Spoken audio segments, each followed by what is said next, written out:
And this has posed a severe problem for us and for our children. Because if I don't like who I am, I'm hardly going to raise a child who does. Right. Because my child is a mirror of me. All right.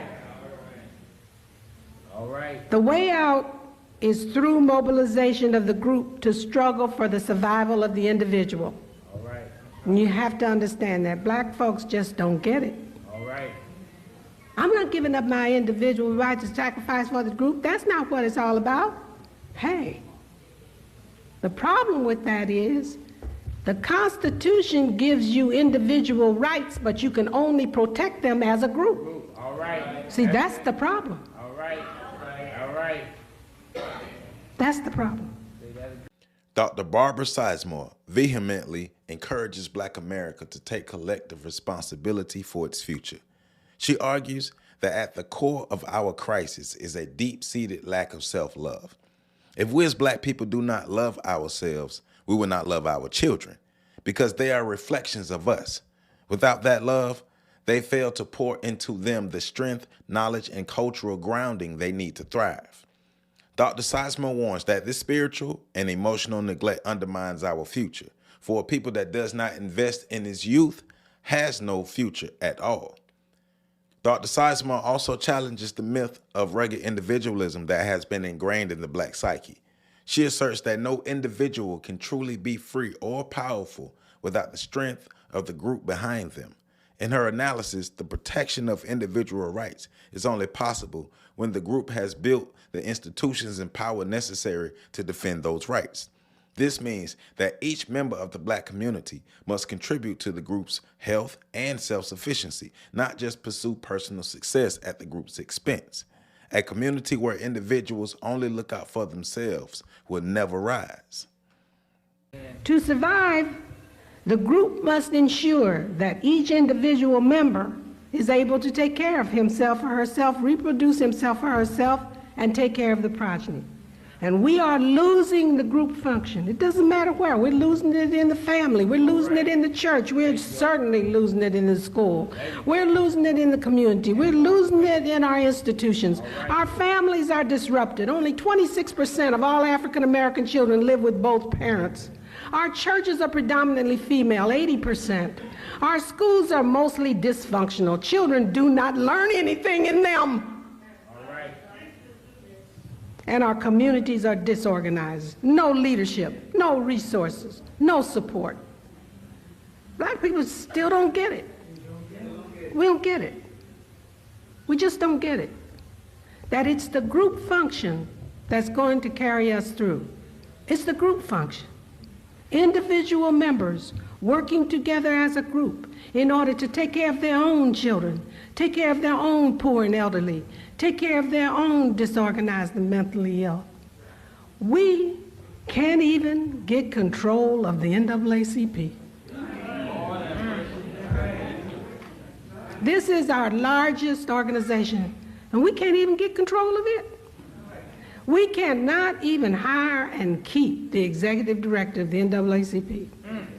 And this is no surprise. All right. I don't know whether you're too young to remember or not, but I certainly remember when Julian Bond wanted Roy Wilkins' job and couldn't get it because of his position on Israel.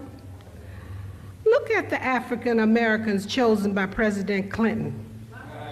Ask yourself if they represent you. No. Who recommended these folks? All right. What group? I don't think African Americans did it. Right. See, black people still don't get it. All right. We look at these black people on TV and we say, oh, President Clinton, he got a black man. Tell him, yeah, but who picked him? That's right. Whom does he represent? That's right.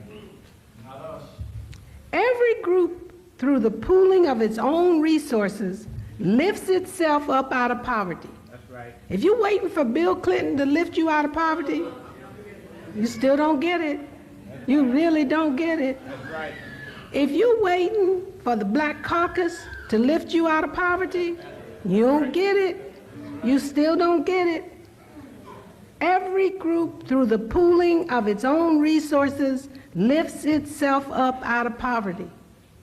We keep expecting some other group to do it for us. It's never going to happen. All right. Black people still don't get it.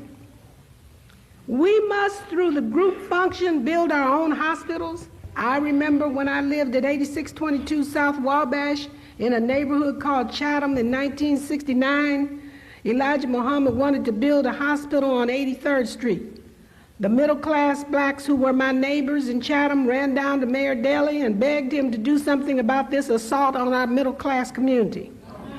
And the mayor converted the desired area into a park. So instead of a black-owned hospital, we got a park. Later, the only black hospital in Chicago, Provident, closed, and then we had none. See, black people don't get it. They just don't get it. When I came back to Chicago in 1992, you know what I did, of course, was to immediately begin working with the schools. It was interesting for me to go back home. Those of you who know me know I started teaching Chicago Public Schools in 1947, and I taught every single grade. I started out as a Latin high school teacher in Wendell Phillips High School. Remember, I came up during Jim Crow, so I've never taught anybody but African American children. I came up during Jim Crow. I taught every grade. I taught Latin in high school. I taught educatively, mentally handicapped, primary and secondary. I taught English to the Spanish speaking. I taught every single grade. I was an elementary school principal and a high school principal in Chicago Public Schools. Then I was the director of the Woodlawn Experimental Schools Project, which was Chicago's experiment with community control, like your IS 201. I was director of that in Chicago. And then when the funding ran out for that, they put me downtown because they didn't want me back out in the field. So I was being punished. And I was given an assignment with this white man. I hated him. I'll just tell you the truth. I try not to hate, because hate really destroys you. But I hated this man. And the feeling was mutual. I understand, the feeling was mutual.